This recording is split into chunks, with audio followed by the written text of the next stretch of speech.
The fire alarm went off just as she stormed into the gym lobby. Not because of her, though judging by her expression, she could have set it off on pure rage alone, but because some idiot had left a smoothie blender running under a stack of resistance bands. There was smoke, chaos, trainers running around with towels, and in the middle of it all, my wife, Marla, hair done like she was headed to court, heels clicking like gunshots. She didn't look at the smoke, didn't flinch at the sirens. Her eyes locked onto one thing. No, one person, standing across from me by the kettlebells. Claire. I knew this would happen eventually. I just didn't expect it today. I didn't expect it to be while I was mid-conversation, dripping with sweat, and wearing gym shorts with a hole in the pocket. "Who is that woman?" she shouted. "No," announced, like she wanted the entire gym to hear. Like she wanted a reaction from the whole world. Claire froze. The entire front desk staff froze. The janitor literally stopped mopping mid-swing like we were in a movie, and someone had just yelled, "Cut." I didn't look at Marla. Not right away. I was too focused on the weight of the moment. You ever feel your soul do that thing where it tries to leap out of your body and hide behind a locker? That was me. But I turned. And I said it. Loudly. Calmly. So everyone could hear. "She's the one who will replace you." I thought that would end it. That maybe she'd throw something. Maybe start crying. Maybe slap me. But instead, she just stared at me. Like she didn't recognize me. Like I was the stranger in her story. I didn't cheat. Not once. I need to say that now, before people start jumping to conclusions. I didn't even flirt. All I did was notice someone who noticed me back. Someone who didn't treat me like I was the roommate who never left. Someone who asked me if I liked peach tea, not whether I took the trash out. But it's not just about Claire. And it's not just about that moment. This story, my story, starts long before that fire alarm. It starts with a lost key, a dinner receipt I wasn't supposed to find, and a phone call she didn't mean for me to hear. So if you're here for a messy, emotionally exhausting, slow-burn story with way too many receipts and a husband who maybe cries a little more than he should, welcome to my nightmare. Next part's where the real damage starts. I wish I could tell you Marla didn't say anything after I told her Claire would replace her. I wish I could say she stormed out, or screamed, or broke down in tears. But what she actually did was worse. She smiled. Not a nervous smile. Not a "you got me" smile. No, the kind of cold, calculated smile that doesn't reach the eyes. The kind that makes your stomach drop. Like she knew something I didn't. Like she was waiting for me to slip. Then she turned. And just walked out. No words. No scene. No second glance at Claire. You'd think that would be the end, right? That it would be over after that public declaration. But the fallout hadn't even begun. Claire touched my arm, gently. "You okay?" she asked. I nodded, even though I wasn't. Not even close. I didn't sleep that night. My head kept replaying it. Her eyes. That smile. The way she didn't react like someone caught. She didn't look angry or heartbroken. She looked armed. Like she had a plan. And I was about to walk straight into it. The next morning, I was half-dressed for work when I knocked over the little ceramic bowl by the front door. The one Marla always dropped her keys in. It shattered. Inside was something that shouldn't have been there. A folded receipt, tucked beneath a key fob. It wasn't recent. 2 months old. But the name at the top, Silver Pines Retreat, hit me like a punch. Silver Pines is a couple's resort. Not local. It's 4 hours away. We never went there. I only knew about it because she mentioned it once, said a client's husband took her there for their anniversary. She said it with a sort of wistful ache in her voice. I remembered because it was one of the last times she even talked about love in any form. So I looked at the date. I checked my calendar. That was the weekend she told me she was staying with her sister to help paint a nursery. Except her sister lives in a one-bedroom condo in Denver and has no kids. Or pregnancy. I felt the burns spread from my chest to my throat. My hands were shaking. It was like looking at a photo you're not supposed to see. Evidence of a reality that invalidates everything you believed in. I sat down. Just sat there. Fully dressed, shoes on, with my work bag hanging from my shoulder. I stared at the receipt for probably an hour. The total, $786. 54. 2 nights. Romantic suite. Champagne package. Couples massage. Dinner. My wife didn't take me there. She took someone else. I called her. No answer. I called again. Straight to voicemail. My hands were clammy. My voice cracked when I tried to leave a message, so I hung up. And then, I did something I'd never done before in our 9 years together. I went through her closet. I know. That's not me. I hate snooping. I always told myself I wouldn't be that guy. But something about that smile from the gym, something told me this wasn't just a one-time thing. That this rabbit hole went far deeper. Behind her old yoga mats and donation pile, I found a locked drawer in her vanity. She never locked anything before. Ever. I'm not proud of what I did next. I pried it open with a butter knife. Inside were photos. Dozens. Printed ones. Her and some man I'd never seen before. In hiking gear. In robes. In a hot tub. Some candid, some posed. All recent. Same guy. Salt and pepper beard. Fit. Expensive watch. Not a client. Definitely not a family friend. And not someone you'd meet by accident. The worst part? In one of the photos, she's wearing the necklace I bought her on our 5th anniversary. The one she said she misplaced. She wore it for him. I didn't cry. I didn't scream. I just sat on the floor of our closet, holding proof that I was a complete fool for trusting her. For believing her late nights, her client dinners, her gym selfies with no sweat. That night, she came home like nothing happened. She kissed me on the cheek. Asked if I wanted leftover quinoa from her lunch. I asked her how her sister was doing. She blinked. Huh. I stared at her. The nursery. Did she pick a paint color yet? A pause. A slight glitch in her programming. Then, oh, yeah, yellow. Her sister's favorite color is blue. That was when I knew I had her. But I didn't confront her. Not yet. Because now I wanted to see just how far she'd go to protect the lie. And trust me, she went much further than I ever expected. I don't know what's worse. The moment you discover your wife has a secret, or the moment you realize it's not even her first one. I spent most of that night pacing the kitchen, staring at the photos I'd taken on my phone, the pictures from her hidden drawer. My heart wasn't even racing anymore. It was numb, like it had been sprinting for hours and finally gave up. I kept asking myself the same question over and over. Who the hell is this man with the watch? The guy in the photos didn't just look smug. He looked comfortable. His hand on her waist, his chin tilted in that "I've done this before" way. And Marla? She looked like someone I didn't recognize, laughing in a way she hadn't with me in years. Free. Relaxed. It's not like I hadn't suspected anything before. I did. I just kept making excuses for her. She's busy. She's stressed. She's just tired. I turned myself into a therapist with no boundaries, a husband with no pride, and a doormat with a smile. But that smile she gave me at the gym, that was the crack in the dam. And now everything was flooding out. By 2 a.m., I was sitting on the couch with Google open, typing in every variation of Silver Pine's retreat guest list and how to find someone with a luxury watch. Nothing. I almost gave up. And then I remembered something. One of the photos showed them sitting in a restaurant. You could see the logo on the window behind them. I zoomed in, squinted through the pixelation, and bingo, Dale and Rue's Bistro. It was one of those farm-to-table places with overpriced bread and 3 parking spots total. I found their number online and called the next morning, pretending to be just confirming a reservation from 2 months ago. I gave them the exact date from the receipt and faked a little chuckle. I can't remember if I used my name or my friend's. We were celebrating a birthday. The girl on the phone, clearly overworked and underpaid, told me they had a reservation that night under the name Langford. Langford. Never heard of him. Not a coworker. Not a family friend. Definitely not her client. It sounded like a name from a yacht club newsletter. I wrote it down anyway. That night, while Marla was in the shower, I opened her laptop. I know. But by this point, I felt like Sherlock Holmes with a fragile ego and a half-empty cup of decaf. Password. Still our dog's name. She never changed it. We don't even have the dog anymore. He passed last year. She didn't cry. In her downloads folder, I found an itinerary from a month prior. Weekend conference schedule, Langford Real Estate Group. My throat tightened. So he wasn't a mystery lover. He was her boss. I kept reading. His name was Warren Langford. CEO. 49. Married. 3 kids. Wife's name was Trish. It was all too clean. Too cliché. Married boss. Younger employee. Business trips that always seemed to land on weekends. No wonder Marla had been glowing lately. She was living a second life, funded by someone else's Amex.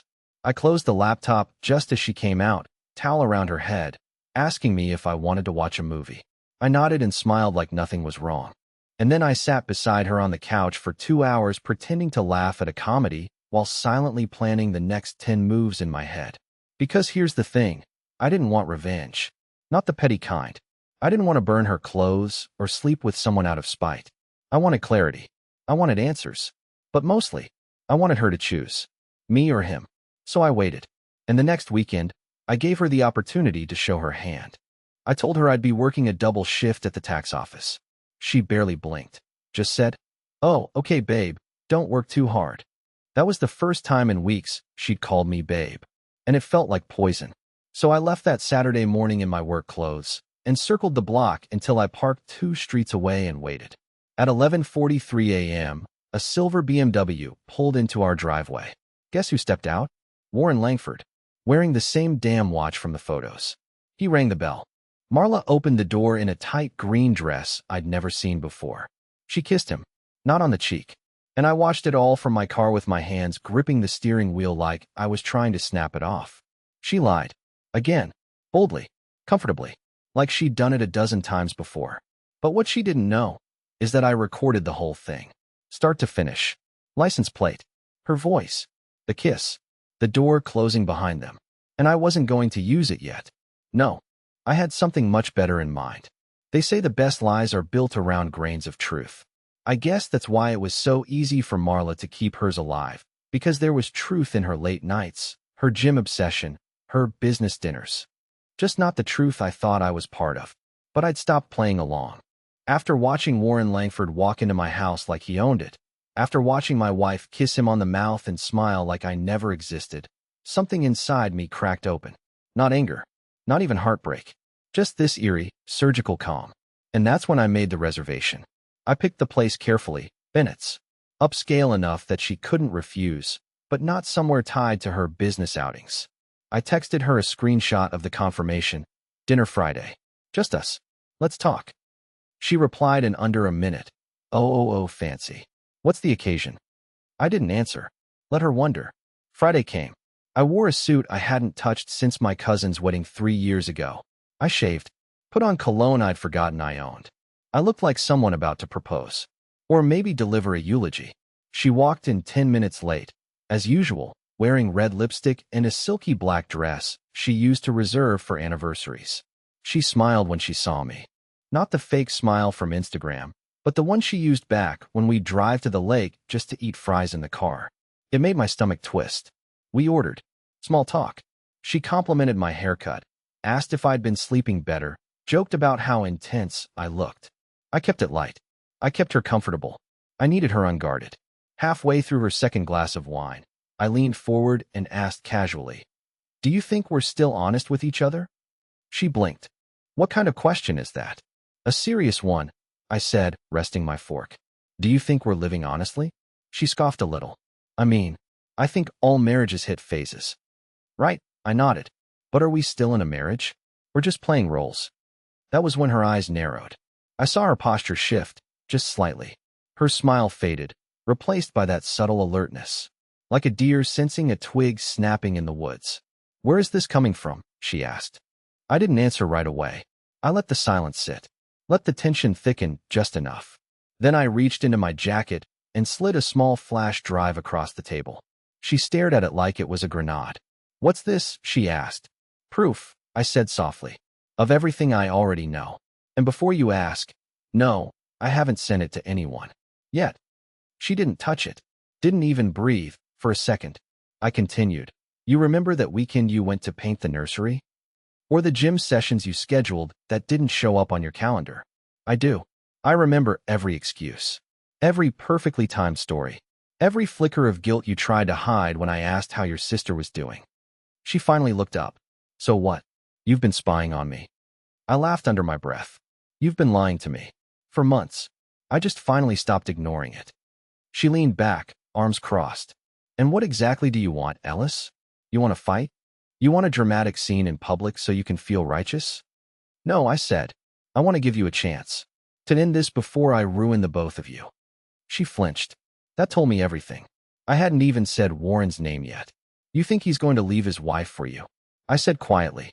"You think the board of Langford Real Estate is going to be thrilled when they find out their CEO is sleeping with his married subordinate on the company's dime?" She opened her mouth, But I kept going. I recorded the kiss. I have the receipts, the hotel logins, even the itinerary you downloaded before your conference. Do you want to test how far I'm willing to go? She stared at me, jaw clenched, lips tight, and I swear for a second, I saw her calculate. Not feel, not react, calculate. That hurt more than any confession ever could have. Then she said it.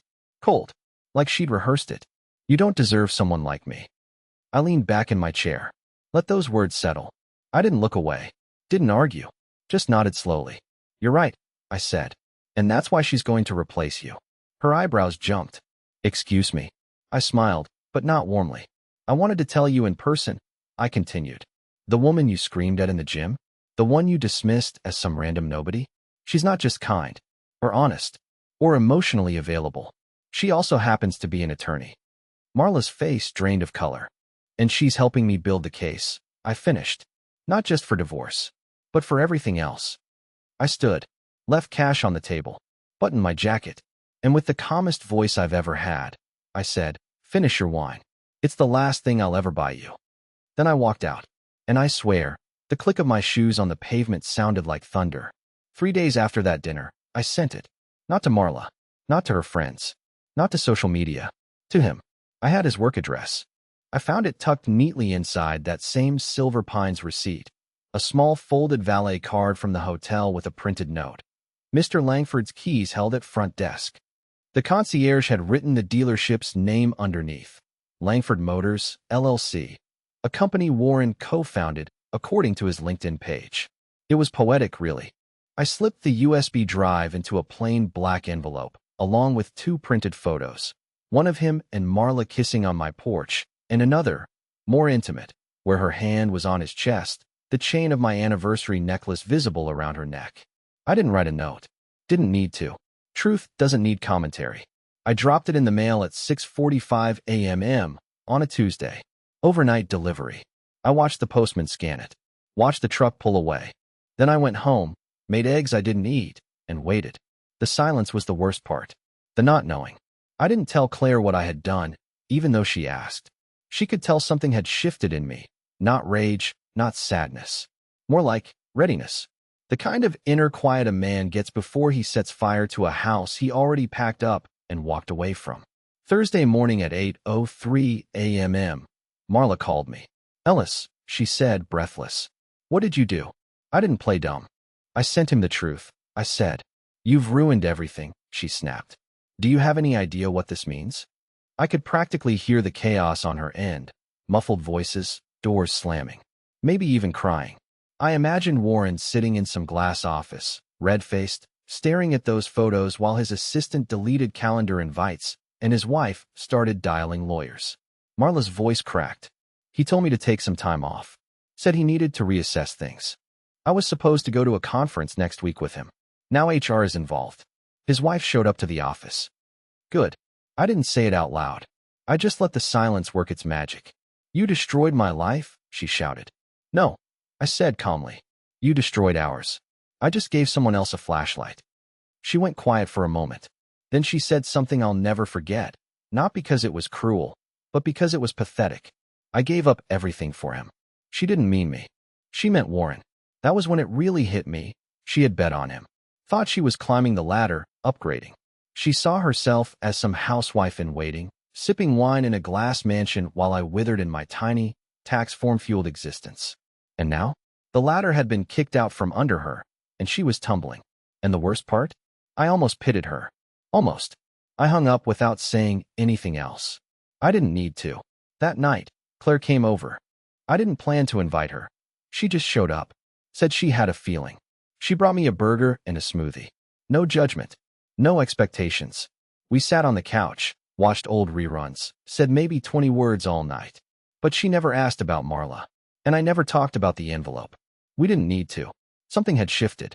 But while Marla's world was burning behind the scenes, she wasn't done. And I should have known better than to think she'd go down quietly. Because what she did next wasn't desperate. It was strategic. I should have seen it coming. Really, I should have. You don't humiliate someone like Marla, someone who feeds on appearances and status, and expect her to just slink away into the shadows. She didn't just want to hurt me back. She wanted to erase me. The first sign was subtle. I came into work Monday morning to find my computer locked out of the network. Password error, it said. I'd been using the same password for 3 years. I asked IT to reset it. They said it had been changed remotely on Sunday. I hadn't touched it. By noon, I was in a closed-door meeting with 2 department heads and one of the regional HR ladies, Sheila, the one who always wore clashing patterns and had an expression that screamed, "I don't get paid enough for this." They slid a printed email across the table. Anonymous complaint. It accused me of inappropriate digital conduct, threatening communication, and, I kid you not, emotional instability that may affect client-facing interactions. What the hell? I stared at it. My chest tightened. I could barely breathe.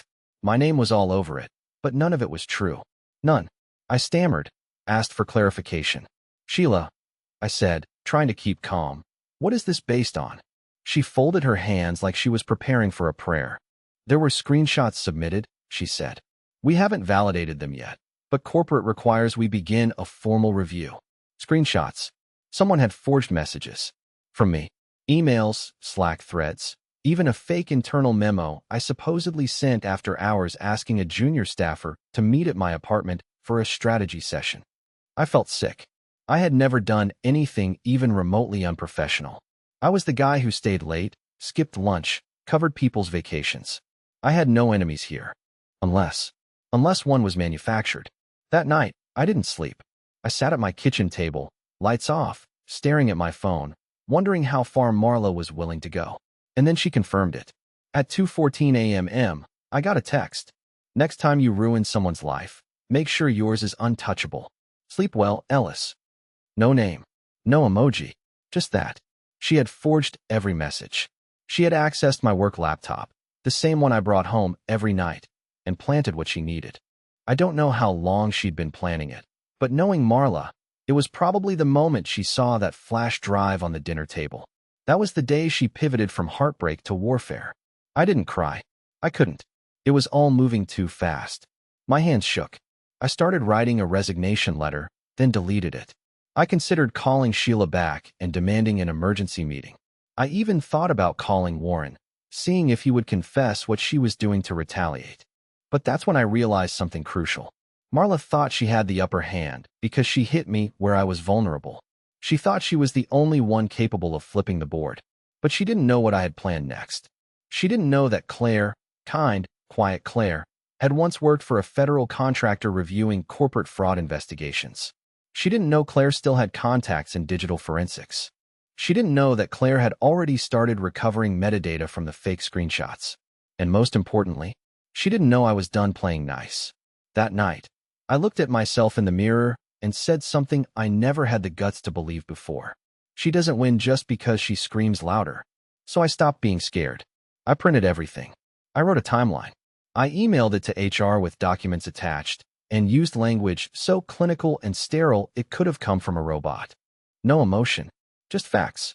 By Thursday, HR had called in a forensic consultant.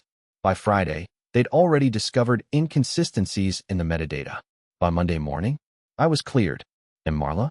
She was just getting started with her next stunt, but this time, I was 10 steps ahead. Because while she was busy forging messages, I had already prepared the final blow. It was Claire's idea. A high school reunion. 15 years. I almost laughed when she brought it up, like that even mattered in the middle of my life falling apart. But she just looked at me and said, "Sometimes the best place to watch someone self-destruct is in a room full of people they used to impress." I didn't even go to her high school. I was the +1. Nobody there knew me. But Marla had gone. And according to the alumni page Claire showed me, so had Warren Langford. Claire didn't pressure me. She just bought 2 tickets, sent me the digital RSVP, and left the dress code on the fridge like we were just planning a weekend getaway. But there was something in her eyes when she said, "You should come." Not revenge, not pettiness, just purpose. So I went. I didn't wear anything fancy, just a dark button-down and a pair of clean boots. Claire, though, she walked into that room like a closing argument. Burgundy dress, hair soft around her shoulders, that quiet confidence most people confuse with grace until it hits them like a freight train. The reunion was at a renovated hotel ballroom. Chandeliers, a photo booth, bad music from 2 decades ago. Everyone smelled like cologne and nostalgia. People were drunk on memories. I stood by the bar while Claire caught up with a few of her old friends. I could tell by the way people looked at her, the surprised smiles, the whispered reactions. She was the girl everyone either loved or wanted to be. Then, at exactly 8:16 p.m., Marla walked in. I recognized her before she even cleared the door. She was wearing something desperate, tight, flashy, the kind of thing someone wears not to feel beautiful, but to demand attention. Her hair was overdone, her makeup too polished, her heels too high to walk comfortably. She wasn't here for the reunion. She was here for the optics. I watched her scan the room. It took her 6 seconds to spot Claire. Then me. She froze.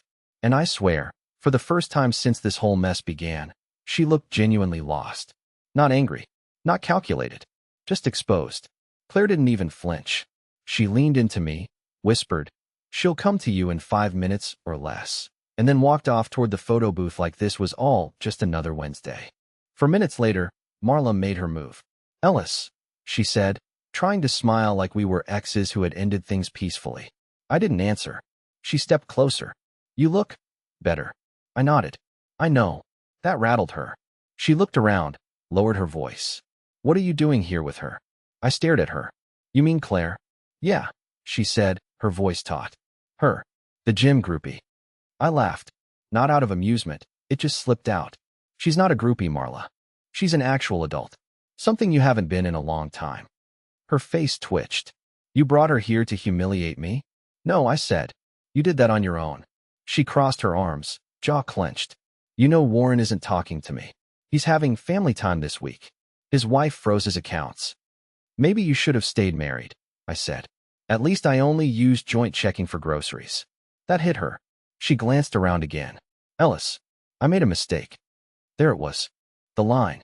I could have leaned into it. Could have pretended I was the better person and listened. But I didn't. Because she wasn't sorry. She was caught. There's a difference. So I just said, "You know what the best part of all this is?" She didn't answer. I nodded toward Claire across the room. "She doesn't even care who's watching. She's not afraid of being seen with me. And she's not someone I have to chase."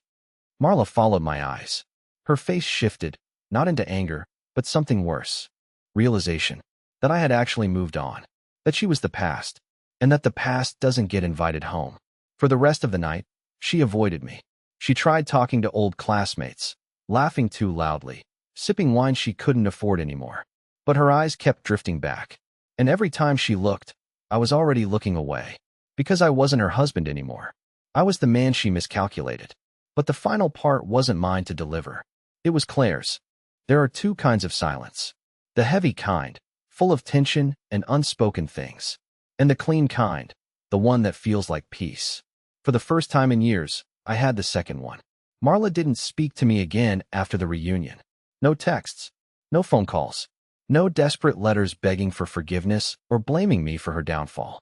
She vanished the same way she used to walk out the door for those client dinners, quickly and without explanation.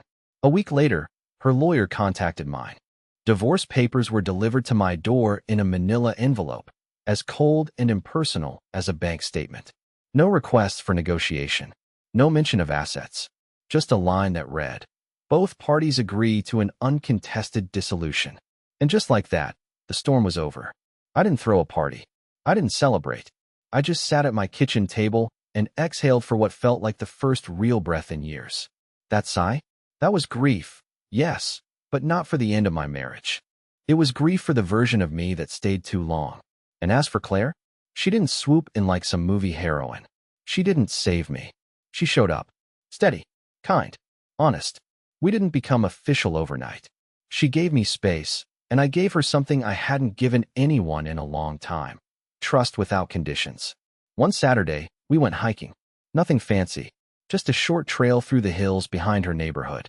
There was a bench at the overlook, and we sat there for almost an hour in complete silence. Watching the trees sway, birds flit across the sky, the sun start to dip. Then, out of nowhere, she asked, "Do you still think about her?" I didn't pretend. "Sometimes," I said, "but not with pain. Just clarity, like remembering a fire after the smoke clears." She nodded. "That's fair." And then, she took my hand, not with pressure, not as a claim, but as an offer. I'm not here to be the reward, she said. I'm here if you want a partner. That was the moment. Not the revenge. Not the confrontation. Not even the reunion. That was when I realized I'd already won. Not because I replaced Marla, but because I stopped chasing someone who never planned to love me fully and finally opened the door to someone who did. Months passed. The legal stuff settled. I kept my job, my reputation, my peace. Claire and I moved in together that fall, and she brought 2 plants I always forget to water and a way of listening that makes me feel like my words matter again. I still go to the gym, still stretch by the kettlebells. Sometimes we run into new members, women like Marla, men like me, all of them carrying stories behind their eyes they're too afraid to speak aloud. But now I know how to spot the ones worth talking to. So yeah, she asked, who is that woman? And I told her the truth. She's the one who will replace you. And she did, not just in my life, but in every place Marla never thought to look, in silence, in kindness, in loyalty, in presence. Not a replacement, a rebirth.